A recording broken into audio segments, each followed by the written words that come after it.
Iniciar grabación. Estoy esperando que inicie. Ahí inició. Vamos de nuevo por el PowerPoint. No hemos avanzado mucho, parece. Es que el grupo de los lípidos es complejo, porque son muchos tipos distintos. ¿Ya? Yo lo sé. Igual habíamos avanzado harto. Ya. Que de aquí, ahora vamos a ver aquellos lípidos que son insaponificables, que no tienen en su estructura ácidos grasos.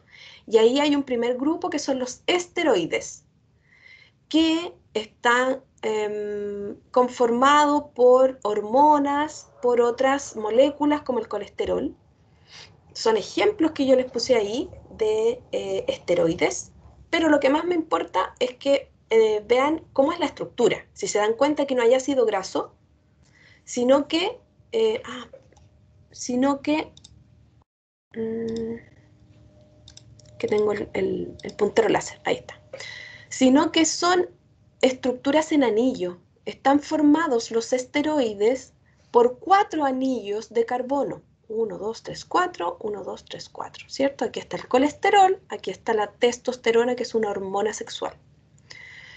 Están conformados por 4 anillos, los esteroides, y la diferencia es que hay grupos funcionales distintos. Hay otros grupos que se van uniendo a los distintos carbonos de los anillos. Hay grupos alcohol, hay oxígenos, etc. Hay algunas cadenas laterales que van haciendo la diferencia entre un esteroide y otro. Si se dan cuenta acá, el colesterol no es igual a la testosterona, a pesar de que tienen los mismos anillos.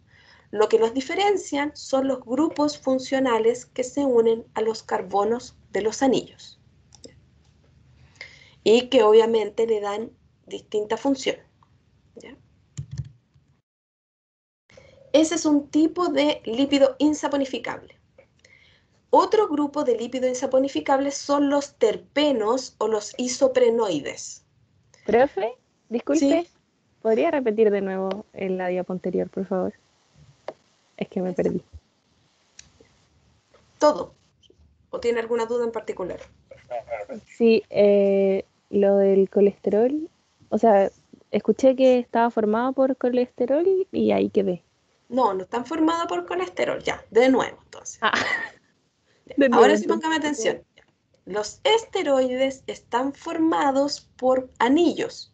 ¿Cuántos anillos? 4 anillos. 4 anillos de carbono. ¿Ya? Ve, esto que está acá son 2 ejemplos de esteroides. Hay muchos más esteroides, pero yo puse acá 2 ejemplos. El colesterol y la testosterona, que son 2 tipos de esteroides. ¿Ya? Entonces, lo importante, un esteroide en general, ¿por qué está compuesto por 4 anillos de carbono? Si se dan cuenta acá, en los 2 casos hay 4 anillos de carbono. ¿Ya? Y ahora, ¿en qué se van a diferenciar entonces un esteroide de otro? Se diferencian en los grupos funcionales, los grupos a los cuales que se adosan a los carbonos de estos anillos. Fíjense que acá hay una cadena y esa cadena tiene otros, otros, otros elementos que están unidos a este carbono de este anillo. Por ejemplo, acá en este anillo, en uno de los carbonos del anillo hay un grupo alcohol. En este hay un oxígeno. Entonces, esos grupos que se van uniendo a los carbonos de los anillos son distintos en cada esteroide.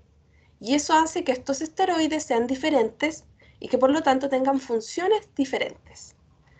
Por eso el colesterol no es igual a la testosterona. Tienen los mismos anillos, pero lo que los diferencia son estos grupos funcionales, son estos otros grupos que se adhieren o que se unen a los carbonos de los anillos. ¿Sí? ¿Ahora sí? Sí, profe, gracias. Ya. Yo les decía que los esteroides son un tipo de lípido insaponificable, que no tiene ácido graso, ¿cierto? Otro tipo de lípido insaponificable son los terpenos o los isoprenoides. Se llaman isoprenoides porque tienen en su estructura isopreno, y ahí está la estructura del isopreno. Y este isopreno, estos isoprenos pueden estar unidos 2, 4 o más. ¿Ya? Y forman distintos tipos de isoprenoides o terpenos. ¿Cómo se clasifican estos terpenos o isoprenoides? Bueno, hay monoterpenos, diterpenos y después vamos a ver que hay triterpenos y tetraterpenos. O sea, estos isoprenos se pueden ir uniendo de a 2, de a 4, de a más. Cuando se unen dos isoprenos, se llaman monoterpenos. Ojo con esto porque mono se usa en general para uno, pero acá, bueno, le llaman así, monoterpeno cuando hay unión de dos isoprenos. ¿Cuáles son los monoterpenos? Son aceites esenciales de muchas plantas y son aceites que le dan el color, o sea, perdón, el olor, el aroma y sabores característicos, por ejemplo, al limón, por ejemplo, al plátano o a la vainilla. Por eso puse esos ejemplos ahí y acá ustedes pueden ver las estructuras de esos terpenos, de esos monoterpenos. ¿Ya? Luego, cuando se unen 4 isoprenos, se les llama diterpenos. ¿Ya? Y el diterpeno más conocido, o los más conocidos, son la clorofila. Voy a pasar porque ahí están los diterpenos cuando se unen 4 isoprenos. Los más conocidos, el fitol, que forma parte de la clorofila, y algunas vitaminas. Acá están las vitaminas, la vitamina A, la vitamina E, que están formadas o están compuestas por 4 isoprenos. Y el fitol, que forma parte de la clorofila, esta es la estructura de la clorofila completa, pero una parte de la clorofila está compuesta por un diterpeno, ¿ya? Que se llama fitol.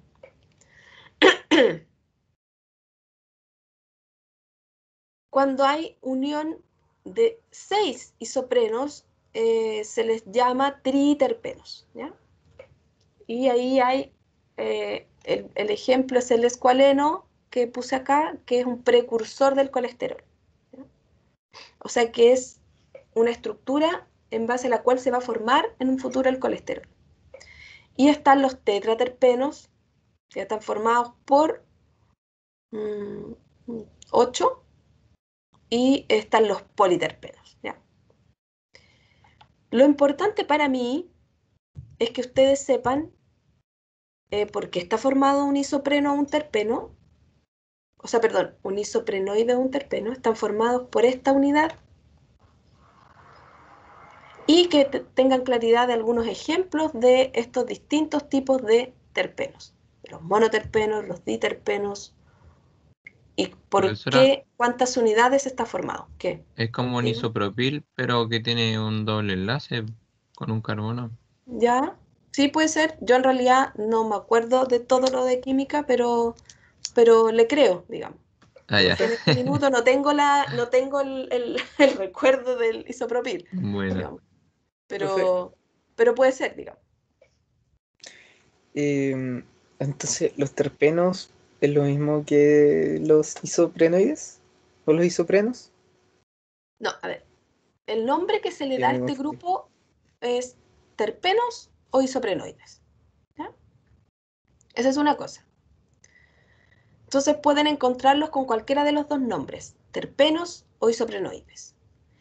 Y lo que tú me decías que es el isopreno es la estructura base, la estructura que forma los terpenos o isoprenoides. ¿Ya? Y la diferencia entre terpenos, entre distintos terpenos, tiene que ver con la cantidad de isoprenos. Es como los monosacáridos, los disacáridos, los polisacáridos, ¿cierto? Se pueden unir 2 isoprenos o 6 isoprenos, u 8 isoprenos, o 4 isoprenos. Y dependiendo de cuántos se unen, o sea, de cuántas unidades de isopreno hay, tienen un nombre. Cuando se unen 2 isoprenos, se habla de monoterpenos. Cuando ya, se unen... pero entonces los isoprenos, como dijo, son la estructura. Sí, el Ya, isopreno es la estructura base. Es como ya, el monómero. Es como el monómero que va formando los distintos terpenos. Eso es. ¿Ya? ya. Muchas gracias. Súper. Y finalmente, para terminar el grupo de los lípidos, ¿sí? Una duda. ¿Cómo Sí, se llamaba cuando tenía 6 isopropenos? triterpenos. Gracias.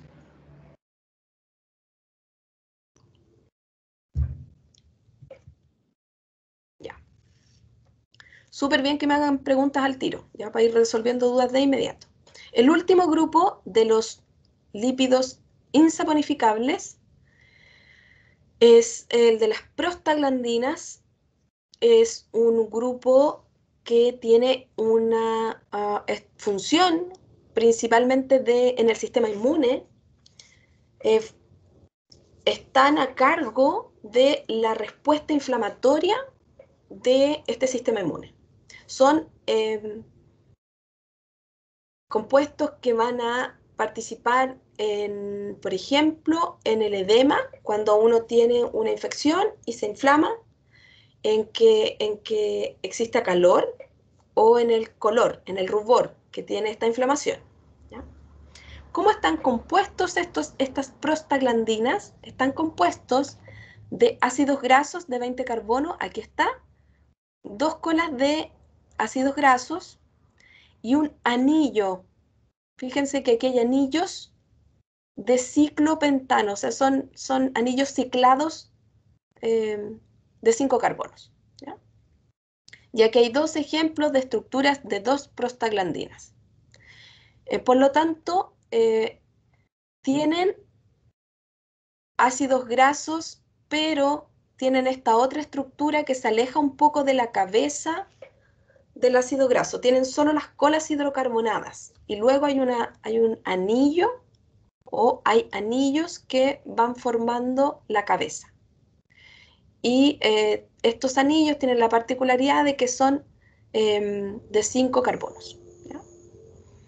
Y la función es la respuesta inflamatoria en nuestro organismo. ¿Ya? Son los que están involucrados en los síntomas de la inflamación. Ok, salimos de lípidos, que es un área un poco boscosa. No es fácil, pero ya salimos. Si tienen cualquier duda, chiquillos, yo les sugiero que revisen estos días, además que hay un feriado. Entonces, con calma revisen carbohidratos, revisen lípidos, todo esto, digamos. Y el martes, si hay dudas, me preguntan. Al inicio de la clase vamos a ver dudas de la clase anterior, ¿ya? Porque a veces es importante dejar pasar y volver a leer para entender mejor. O a veces surgen más dudas. Ya, vamos a ver. Rapidito tengo media hora y un poquito más para ver proteínas y ácidos nucleicos, pero esto es más fácil. Las proteínas están compuestas por carbono, hidrógeno, oxígeno, igual que los carbohidratos, pero además tienen nitrógeno. ¿Ya? También están formadas por la unión de varios monómeros, que en este caso se llama aminoácido, el monómero. En el caso de los carbohidratos, el monómero era un monosacárido. En este caso es un aminoácido. Y las proteínas constituyen el 50% de los tejidos vivos, del peso seco, digamos. Si uno seca un tejido, la mitad de ese tejido, de lo que está ahí como materia, es proteína. Vamos a ver cómo están constituidos estos aminoácidos. Estos aminoácidos, que es el monómero de las proteínas, está constituido por un carbono central. Esta es la estructura. Hay un carbono central, y recuerden que el carbono tenía su segundo orbital, por eso es importante lo que les mostré ayer sobre átomos. El carbono tiene 4 átomos, o sea, tiene un segundo orbital incompleto, faltan 4 electrones, y eso le da versatilidad porque le permite unirse con otros 4 grupos distintos o elementos distintos. En este caso, en los aminoácidos, estos 4 orbitales que no están, estos electrones que no están, el carbono que hace se une a distintos grupos para volverse más estable, y estos 4 grupos son los siguientes: un grupo carboxilo, un grupo amino, un hidrógeno, y hay un cuarto enlace en donde el aminoácido se va a unir, o sea, este carbono se va a unir a distintos grupos. Por eso acá muchas veces van a encontrarlo con una R. Y este es un ejemplo, ojo con eso, no siempre el grupo que se une al carbono es un CH3. Este es un ejemplo de un aminoácido, ¿ya? Entonces, el aminoácido está compuesto por un carbono central, y unido a este carbono central hay un grupo carboxilo, un grupo amino, un hidrógeno y un grupo R, que en este caso, en la imagen, es un CH3, pero puede ser otro. Ahora, estos aminoácidos, que son el monómero de las proteínas, se pueden unir para conformar justamente las proteínas. ¿Cómo se unen? A través de un tipo de enlace que se llama enlace peptídico. Si recuerdan al inicio, cuando les hablaba del enlace glucosídico, les hablé de condensación. El principio es el mismo.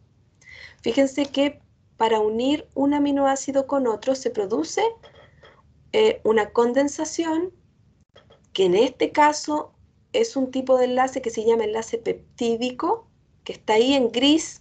Ese es el enlace peptídico, y se pierde una molécula de agua, como cualquier condensación, y quedan unidos estos dos aminoácidos. Fíjense que acá está lo del grupo R que les decía yo. Hay un grupo amino, un grupo carboxilo, el hidrógeno, y el grupo R, que puede ir cambiando de aminoácido en aminoácido, y que hace que los aminoácidos sean distintos. Aquí hay un ejemplo claro de esto que yo les digo, de la diferencia entre aminoácidos gracias a estos grupos R. Acá ustedes ven una cadena de distintos aminoácidos unidos por el enlace peptídico. Acá está un aminoácido, la fenilalanina. Acá está en amarillo el enlace peptídico que une la fenilalanina a la serina. Y si se dan cuenta, ¿cuál es la diferencia entre este aminoácido, entre el primero y el segundo, entre la fenilalanina y la serina? Es el grupo R, que está acá en rosado. En rosado van a encontrar todos los grupos R de cada aminoácido. En este caso es una estructura con anillo, acá es un grupo alcohol, acá está el glutamato, que es otro aminoácido que se une a esta cadena, y el grupo es distinto, y así. La lisina es otro. Por lo tanto, estos aminoácidos se van uniendo a través de este enlace peptídico para formar cadenas polipeptídicas que van a formar las proteínas. En promedio, como dice ahí, una cadena polipeptídica tiene 450 aminoácidos aproximadamente, ¿ya? 400, 420, 450. ¿Ya? Esto es otro ejemplo de cómo se van uniendo distintos aminoácidos para formar esta cadena polipeptídica. Aquí está en horizontal. Tenemos este aminoácido que se llama metionina, que tiene acá la estructura base, pero tiene este grupo R, y está unida por un enlace peptídico al ácido aspartico, y luego a la leucina, que es otro aminoácido, y a la tirosina. Y así se van formando las cadenas polipeptídicas a través de el enlace peptídico. ¿Cuántos aminoácidos hay? Hay varios, y acá yo les muestro, les dejo la estructura química de cada uno de esos aminoácidos. Yo no pregunto por la estructura química, ¿ya? Ahí está la estructura de la glicina, la alanina, la valina, leucina, metionina, isoleucina, fenilalanina, que me cuesta tanto, la tirosina, el triptofano, todos estos son aminoácidos. Y si se dan cuenta, cambian o se diferencian solo por su grupo R, que acá está en rosado, tiene el fondo rosado. Entonces es más fácil.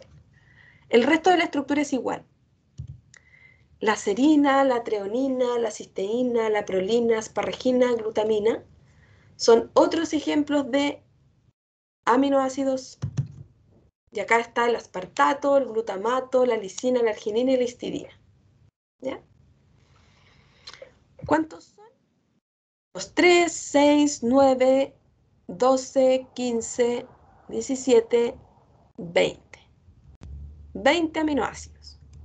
¿Ya? Profe, ¿Sí? de todo lo que hemos pasado, ¿no es necesario saber su estructura química? No. Yo no pregunto por esto. O sea, ¿a qué me refiero? A que no les voy a preguntar, por ejemplo, cuál es el grupo R de la lisina. ¿Ya? Pero ¿qué sí me importa? Por ejemplo,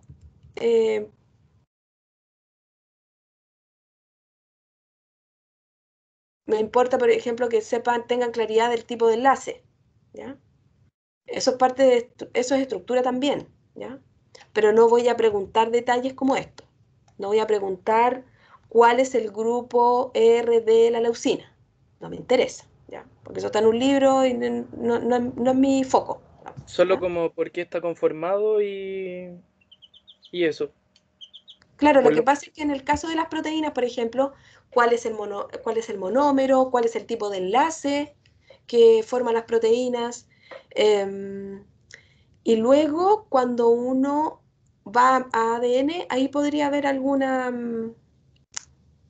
pregunta pero más que nada de los tripletes, ¿ya? Pero en este caso me interesa en proteínas cuál es el tipo de monómero, cómo se llama, el tipo de enlace y, por ejemplo, más o menos cuántos aminoácidos conforman una cadena polipeptídica y después los niveles estructurales de las proteínas. En una estructura primaria, secundaria, terciaria y cuaternaria, ¿ya? Los tipos de enlace en los tipos, que es lo que vamos a ver ahora, en los niveles estructurales. Pero a este nivel no les voy a preguntar esto, de cuál es el grupo R que forma el glutamato. Sí les puedo preguntar por que me nombren o que me distingan entre muchos conceptos cuál es un aminoácido. O sea, esta tablita deberían sabérsela. Deberían saber cuáles son los 20 aminoácidos. ¿Ya? Eso sí, ¿por qué no son tantos? Y acá hay una clasificación entre aminoácidos esenciales y no esenciales. Y yo les pregunto, ¿por qué o qué significa que haya aminoácidos esenciales y no esenciales? ¿Por qué se hace esta clasificación? ¿O qué es un aminoácido esencial? Que uno lo usa en nuestro cuerpo y los otros no. ¿Todos se usan? Hay unos que el cuerpo produce solo y otros que se encuentran en la naturaleza. ¿Cuáles son esos? Aquí. Bien, Los vamos no bien. ¿Cuáles serían esenciales, los que no se producen? Los que nosotros no somos capaces de producir. los no esenciales, ¿Los qué?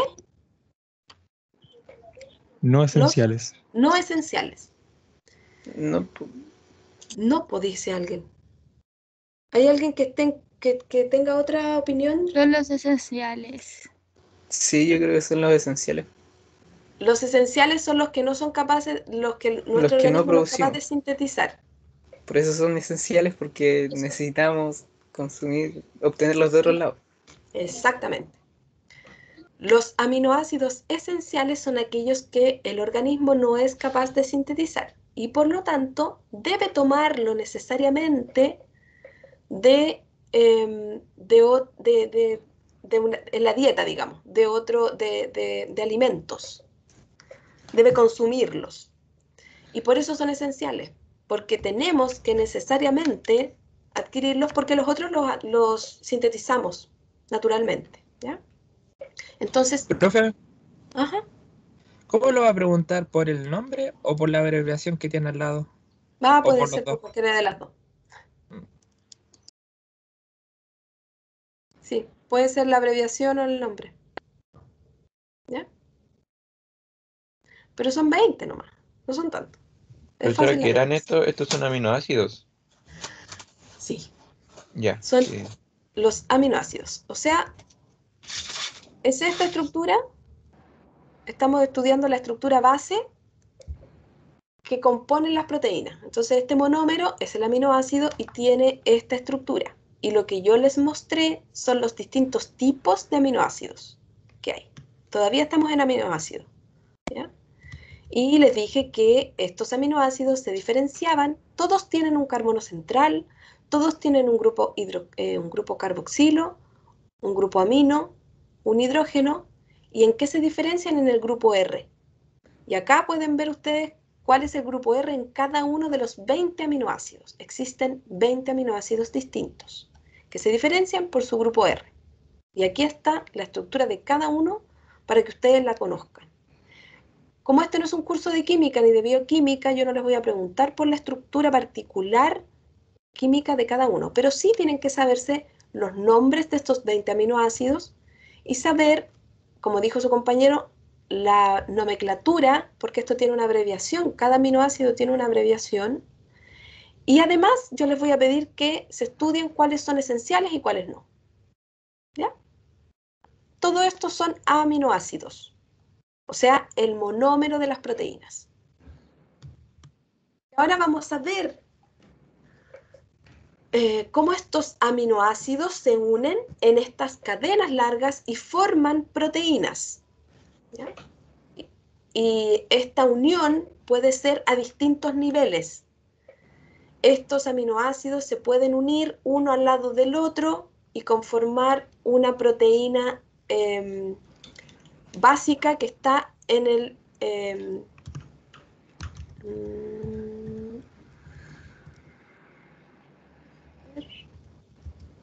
en una estructura primaria. Es que me pasé aquí. Cuando los aminoácidos se unen uno al lado del otro por este enlace peptídico y forman una cadena sencilla, están formando una proteína en estructura primaria. Pero luego esta estructura primaria se puede ir complejizando, puede adquirir otras formas. ¿Gracias a qué? Gracias a distintos tipos de enlace que van uniendo y van enrollando esta proteína. ¿Para qué? Para que forme una proteína en estructura secundaria, terciaria y cuaternaria, ¿ya? Y eso es lo que vamos a ver ahora. ¿Qué es lo que está acá?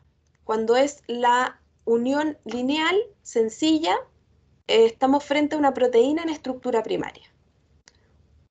Ahora, cuando esta proteína se enrolla y toma la forma, por ejemplo, de un cable de teléfono antiguo, ya no existen casi esos teléfonos, pero se enrolla en una hélice, estamos frente a una proteína en estructura secundaria. Esta proteína en estructura secundaria, en hélice, se puede enrollar sobre sí misma, o sea, cuando se enreda este cable de teléfono, haciendo la analogía, estamos en una estructura terciaria. Y ahora cuando se unen 2, 3, 4 proteínas en estructura terciaria, tenemos una proteína en estructura cuaternaria, ¿ya? El ensamble de estas cadenas polipeptídicas.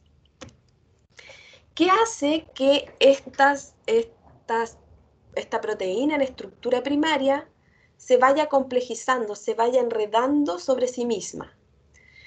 Eso ocurre gracias a distintos tipos de enlace que van uniendo estos aminoácidos entre sí y le van dando esta forma de alfa hélice o esta forma enrollada. ¿Cuáles son esos tipos de enlaces? Por ejemplo, los puentes de hidrógeno, los enlaces de hidrógeno entre los oxígenos y los hidrógenos que tengan estos aminoácidos, o entre los hidrógenos y los nitrógenos que tengan estos Profe. aminoácidos. ¿Sí? ¿Podría volver a explicar el cuaternario que no entendí? La cuaternaria son varias... Profe, ya. Están como, como el audio de la Miss. Vamos de a uno. Hay una señorita que pregunta primero, ¿ya? Si fuera desde el tercero para que así lo hiciera en conjunto y no volver desde atrás. Desde la terciaria, ¿eso?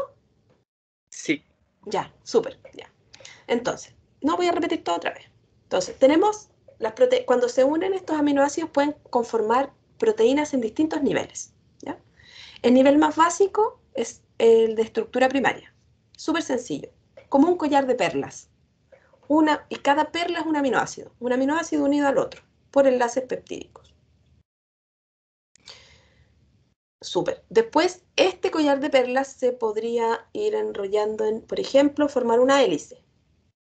Cuando ocurre eso, estamos en una estructura secundaria. Ahora, si este collar de perlas se nos enreda completo, estamos frente a una estructura terciaria. O sea, esta estructura primaria primero formó una alfa hélice, se enrolló sobre sí mismo de nuevo y forma esta estructura terciaria. Que era lo que les decía yo recién, es como el cable del teléfono. Si ustedes tienen un cable del teléfono y lo estiran, tendría la estructura primaria.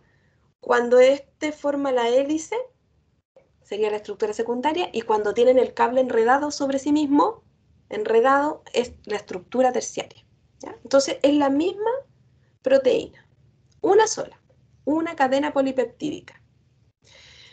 La estructura cuaternaria es distinta porque la estructura cuaternaria consiste en varias proteínas en estructura terciaria que se unen. Si se dan cuenta acá,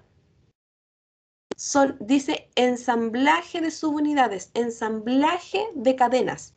Son 2 cadenas, 3 cadenas que están en estructura terciaria y que se unen.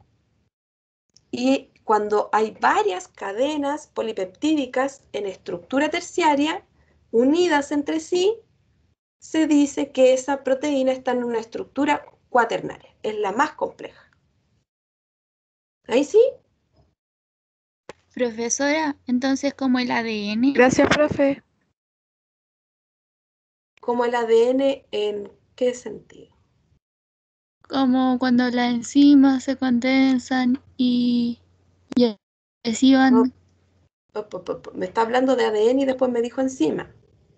Son 2 Claro, cosas. o sea, cuando recién el ADN está como compactando, algo así pasa con las proteínas acá.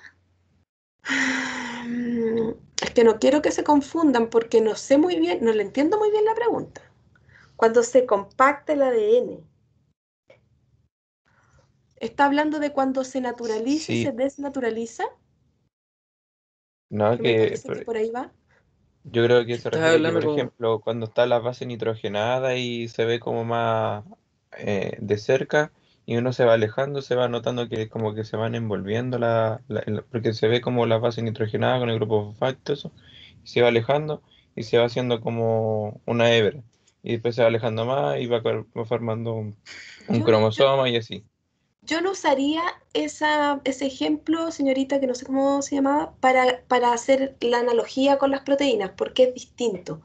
El ADN tiene una estructura helicoidal y son 2 cadenas. En este caso, en la estructura primaria, secundaria y terciaria, yo estoy hablando solo de una cadena. Entonces, no es lo mismo que el ADN, ¿ya? Estamos hablando de fenómenos y de composiciones y de formas distintas. Entonces, Cuando hablo de proteína estoy hablando en estructura primaria, secundaria y terciaria de una cadena polipeptídica. Un collar de perlas, una cadena que se va enrollando.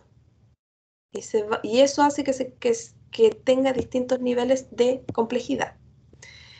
Y la estructura cuaternaria son varias de estas cadenas unidas, pero en distintas formas, no en forma helicoidal, como el ADN. Entonces, por eso yo le recomiendo que no asemeje esas dos estructuras, ¿ya? Son distintas. ¿Alguien más me iba a decir algo? ¿No? Ya. Ya. Ahora, ¿cómo esta proteína logra enredarse sobre sí misma o logra, por ejemplo, tener esta forma de alfa hélice?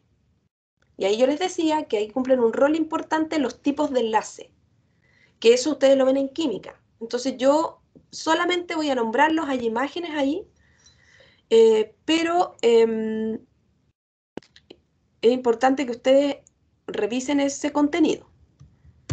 ¿Qué tipos de enlace hacen que estas proteínas vayan pasando, vayan complejizándose y pasando a estructura secundaria y estructura terciaria? Por ejemplo, en los puentes de hidrógeno, les decía yo. Los puentes de hidrógeno van uniendo hidrógenos con nitrógenos, hidrógenos con oxígenos y van formando estas estructuras que son más complejas. También las atracciones electrostáticas, que son diferencias de cargas, ¿ya? También pueden ir haciendo que esta proteína adquiera una estructura secundaria y terciaria. Las fuerzas de Van der Waals también, que por distinta electronegatividad generan atracción o repulsión de las moléculas. Y las fuerzas hidrófobas, que por esta similitud de que repelen el agua, se unen. Entonces, aquí está, por ejemplo, esta estructura, estas dos proteínas o cadenas polipeptídicas, por ejemplo,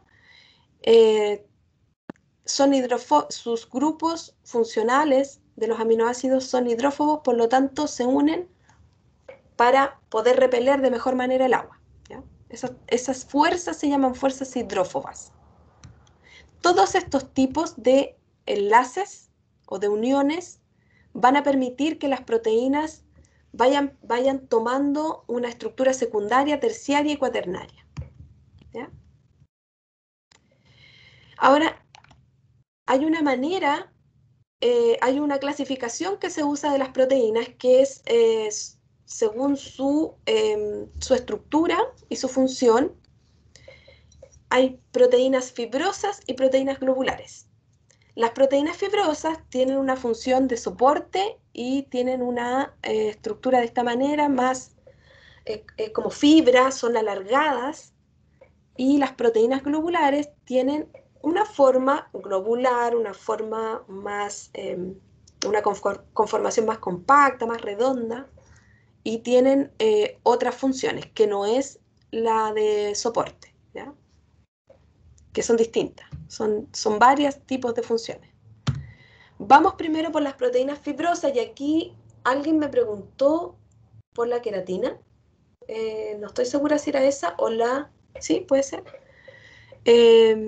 Y la queratina, el colágeno y la fibroína son ejemplos de proteínas fibrosas. Son proteínas que tienen esta estructura alargada y que tienen como función el soporte. En el caso del colágeno, el colágeno es una proteína fibrosa y las proteínas fibrosas son alargadas, por lo tanto están en estructura secundaria habitualmente, en hélice o beta plegada, y lo que hacen es mantener esta piel en su lugar, digamos, ¿ya? Tienen una función de soporte de nuestra piel. La queratina es otra proteína fibrosa que también está en alfa hélice y es una proteína del cabello, y lo que hace es mantener la forma del cabello que tenemos nosotros. Y ahí yo pongo el ejemplo, puse esa imagen porque existe una manera en la cual las proteínas pueden pasar de una estructura terciaria, por ejemplo, a una primaria, o una secundaria a una primaria. Podemos ir rompiendo estos tipos de enlace para dejar esta proteína en su estructura más básica, que es la estructura primaria. Eso ocurre, por ejemplo, en la imagen cuando esta señorita tiene el pelo ondulado y luego lo tiene liso, que es lo que hacemos las mujeres, pero también pueden ser los varones. Pasamos la plancha del pelo y esa plancha del pelo aporta calor y ese calor va rompiendo los enlaces de distinto tipo, va rompiendo los puentes de hidrógeno, va rompiendo las uniones electrostáticas y deja esta queratina en su estructura primaria, en su estructura fibrosa más simple. Y eso hace que a nosotros se nos alise el pelo. Ahora, esta proteína puede volver a su estado natural. Y por eso, cuando se le incorpora agua o humedad, nuestro cabello deja de estar liso y esta proteína vuelve a su estructura normal, que es la estructura secundaria, por ejemplo. ¿Ya?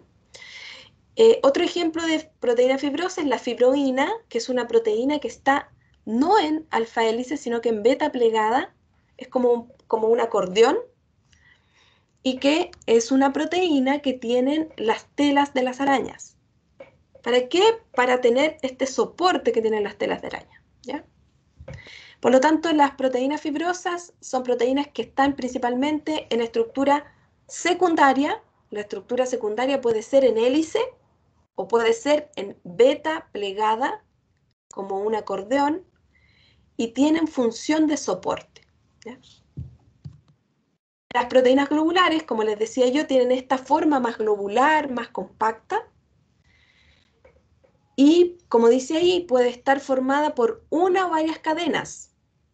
¿Qué quiere decir esto? Que las proteínas globulares están en estructura terciaria o en estructura cuaternaria. Puede ser que estén enrolladas sobre sí mismas y forman tienen esta forma globular, o, como está en la imagen de la derecha, pueden ser varias proteínas que están en estructura terciaria y que se unen. Acá están diferenciadas por distinto color. Ven ustedes que hay proteínas de color verde, hay cadenas que están en azul, otras en rojo. Esas representan distintas cadenas polipeptídicas en estructura terciaria que se unieron para formar esta gran proteína que tiene ahora, como están todas unidas, una estructura cuaternaria. ¿Ya? Y las funciones de las proteínas globulares son distintas, son diversas. Pueden ser proteínas que transportan, pueden ser enzimas. La señorita por ahí hablaba de las enzimas, yo le voy a decir, la enzima es una proteína. ¿Ya? Los anticuerpos son proteínas globulares. ¿Ya? Entonces, dependiendo del tipo de proteína y su estructura, va a tener una distinta función. Ahí hay un resumen de lo que hemos conversado ahora de nuevo. Lo primero, lo más básico, es la estructura primaria, un aminoácido al lado del otro. Luego, esta cadena se puede formar una hélice o una beta plegada como acordeón, y en ese momento pasa a tener una estructura secundaria gracias a los puentes de hidrógeno. Luego, esta estructura secundaria se puede enredar sobre sí misma, esta alfa hélice se puede enredar sobre sí misma, o la beta plegada se puede enrollar sobre sí misma, y ahora pasó a estructura terciaria, conforma la estructura terciaria. Y cuando varias de estas proteínas en estructura terciaria se unen, aquí en el ejemplo tienen dos, una verde y una azul, esta proteína está en estructura cuaternaria. ¿Sí? ¿Quedó más claro ahora? Sí, profe. Parece que no. Sí, profe. Sí, profesora. Súper. Ahí hay otro ejemplo de lo mismo, de cómo se van pasando de estructura primaria a cuaterciaria. Ahí está, hay distintas imágenes de la estructura primaria. Pueden verla o encontrarla en los textos simplemente como un collar de perlas o unas pelotitas. Aquí esto ya está con su estructura química etcétera. Pero representan lo mismo, ¿ya? Aquí está la estructura secundaria, el alfa hélice, que es una hélice, o la beta plegada, que es como un acordeón, y que se mantienen así en esa estructura gracias a los puentes de hidrógeno. La estructura terciaria, que es esta estructura más globular, donde esta alfa hélice, por ejemplo, se enrolla sobre sí misma. Aquí ustedes pueden ver que hay hélices, pero esas hélices están enrolladas, sobreenrolladas, y conforman la estructura terciaria, que se mantiene así, o se forma, gracias a distintos tipos de enlace, y ahí ustedes pueden ver cuáles son esos enlaces que participan. Hay puentes de hidrógeno, por ahí, ¿sí? Estos que están en puntito. También pueden encontrar atracciones electrostáticas, que son estas atracciones entre átomos de distinta carga. También pueden encontrar interacciones hidrofóbicas, que son estas interacciones que se producen entre elementos que repelen el agua y por lo tanto se unen y acá se protegen. O los puentes disulfuro, por ejemplo, que es la unión entre dos azufres, perdón. ¿Ya? Todas estas uniones son las que permiten que esta estructura se sobreenrolle y se mantenga así, sobreenrollada. También están las fuerzas de Van der Waals, participan en la estructura terciaria, y los enlaces iónicos, ¿ya? Y luego, cuando hay varias proteínas en estructura terciaria, aquí está súper claro eso, una es celeste, la otra roja, una blanca y una azul, y se unen entre sí por estos mismos tipos de uniones, por las fuerzas de Van der Waals, por las uniones electrostáticas, etc. Se unen estas 4 cadenas, forman una estructura cuaternaria. Podrían ser 3, ojo, podrían ser solo 2 las que se unen, no siempre son 4. Pero el ejemplo que siempre les va a aparecer en los libros es de la hemoglobina. Y la hemoglobina es una proteína en estructura cuaternaria que está compuesta por 4 proteínas que están en estructura terciaria, ¿ya? Por la unión de estas proteínas. Entonces, por eso pareciera ser que la estructura cuaternaria o que las proteínas en estructura cuaternaria siempre van a tener 4 proteínas unidas. No, depende. Pero lamentablemente el ejemplo que siempre usan es el de la hemoglobina. Entonces, básicamente la estructura cuaternaria es cuando se unen cadenas polipeptídicas en estructura terciaria. Pueden unirse 2, pueden unirse 3 o pueden unirse 4. Y el ejemplo más común es el de la hemoglobina, que es una proteína que se encuentra en la sangre y que lo que hace es trasladar o transportar el dioxígeno, el O2, ¿ya? Por el torrente sanguíneo desde los órganos respiratorios, por donde ingresa este oxígeno, hacia los distintos tejidos. Por lo tanto, si se dan cuenta, las funciones de las proteínas son distintas dependiendo de su tipo de estructura. Las proteínas pueden tener una función estructural, como vimos en las fibrosas, pero también pueden ser hormonas, pueden ser anticuerpos o pueden ser proteínas que transportan, como en el caso de la hemoglobina. Entonces, son diversas las funciones. Aquí hay un cuadro de las distintas funciones que cumplen las proteínas.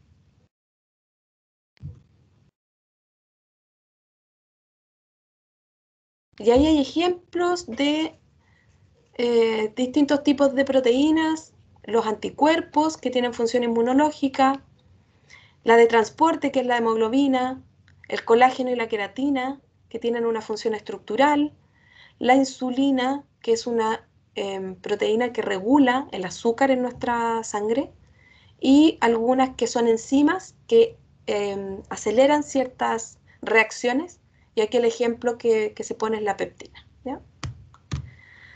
Me faltó faltó tiempo para ver los ácidos nucleicos, pero es algo muy breve que voy a ver la próxima semana antes de entrar al contenido siguiente, ¿ya? Porque ya estamos en la hora. ¿Alguna otra consulta o duda? Voy a parar la grabación. A pesar de que como muy bien, o sea, lo hicieron muy bien en el sentido de ir preguntando de inmediato. Yo sé que es mucha información